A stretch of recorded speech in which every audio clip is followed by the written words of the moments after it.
Bonjour, ici Séné Ali, puis député de la circonscription Ogou-Agné. Ce message est relatif aux 10 mesures prises par le président de la République dans le cadre de la lutte contre la vie chère. Ce message se veut une réaction et non une analyse exhaustive des mesures prises, qui, elle, viendra un peu plus tard, après que nous ayons pris langue avec les autorités compétentes et les différents acteurs impliqués dans le processus, pour non seulement évaluer ces mesures et en voir l'impact sur votre quotidien, parce qu'il s'agit de votre bien-être qui nous tient à cœur et c'est pour ça que nous nous battons au quotidien. Mais cela nous permettrait également de voir sur quelle période s'étale ce mix de subventions, de gratification et d'augmentation auquel nous assistons. Et également évaluer dans le temps pour voir si tout cela est durable et comment cela va continuer à impacter la vie des Togolais. Alors, d'emblée, je dirais que sur les 10 mesures, il y en a 8 qui sont chiffrées, il y en a 2 qui ne sont pas chiffrées. Les 8 qui sont chiffrées représentent un total de 98,5 milliards. Et les 2 qui ne sont pas chiffrées sont la mesure 2 sur l'augmentation des pensions de retraite et la mesure numéro 10 qui est la reconduction des mesures prises pendant la Covid, les mesures fiscales prises pendant la Covid.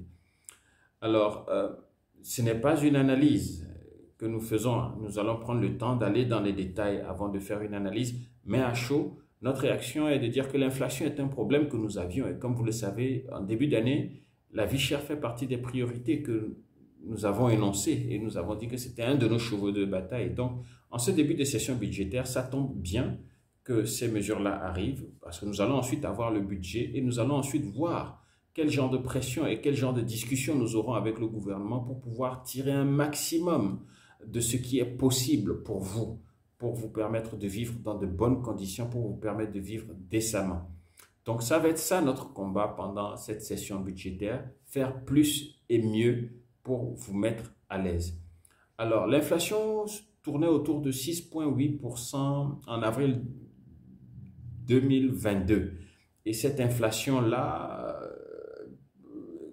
peut être attribuée à l'augmentation des denrées alimentaires, des questions de logement, de transport, mais aussi aux chocs externes comme la Covid, qui a laissé des séquelles, l'augmentation du prix du pétrole, et bien sûr, je parlais d'augmentation des denrées alimentaires. Ce sont des choses qui pèsent sur notre sol extérieur, notre sol budgétaire, et qui créent une situation d'inflation dont vous êtes victime.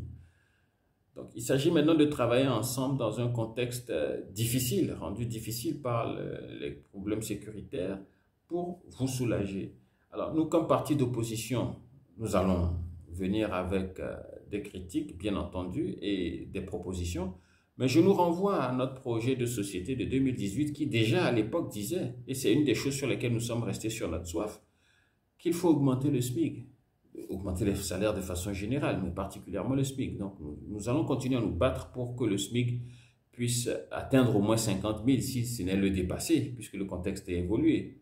Réduction de la TVA pour permettre aux municipalités de taxer, mettre en place un système de péréquation pour permettre d'avoir des services standards dans le pays et que la taxation se fasse de façon structurée et qu'on n'assiste pas à une sorte d'anarchie auquel voudraient se livrer quelques municipalités du fait que nous soyons encore nouveaux dans le processus de décentralisation.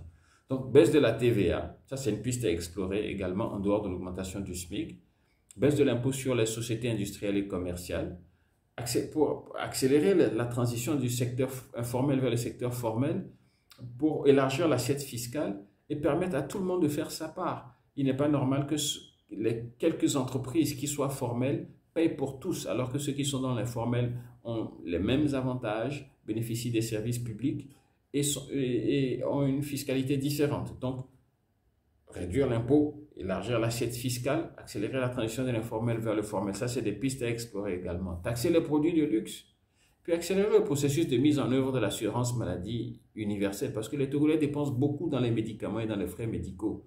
Donc, avec cette assurance-là, cela va permettre également de lutter contre la vie chère en mettant plus d'argent dans les poches des Togolais. Parce que, ultimement, pour nous, comme parti d'obédience libérale, notre objectif est qu'on crée de la prospérité et que vous ayez le droit d'avoir plus d'argent dans la poche pour décider comment vous voulez le dépenser plutôt que de tout subventionner, vous dire bon, on vous subventionne ci, on vous subventionne ça, et peut-être c'est des choses dont vous n'avez pas nécessairement besoin.